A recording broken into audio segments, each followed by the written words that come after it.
आफिया को ये भी नहीं पता कि हमारी मम्मा रचकी हैं। हमें ना हाथ मिलाने की इजाज़त थी ना गले मिलने की, यहाँ तक कि इनके बच्चों की तस्वीर दिखाने की भी इजाज़त नहीं थी। आफिया ने रोज़ाना मिलने वाली अज़ियत की दास्तान सुनाई। इन्होंने कहा कि अम्मी और बच्चे हर वक्त याद आते हैं। इनका सामने का एक दानत जेल में तशद्दुद की वजह से टूट चुका है, जबकि सर पर चोट की वजह से इन्हें सुनने में भी दिक्कत होती है। ये कहना है डॉक्टर फौजिया का, जिनकी मुलाकात 20 बरस बाद अमरीकी जेल में कैद अपनी बहन डॉक्टर आफिया से हुई।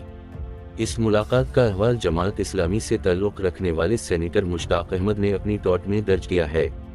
डॉक्टर फौजिया का कहना था कि बहन से इनकी मुलाकात 2.5 घंटों तक जारी रही। इनका कहना है कि अवाम आवाज़ उठाएं और हुकूमत को मजबूर करें कि वो डॉक्टर आफिया की रिहाई के लिए अमरीकी हुक्काम से बातचीत करे।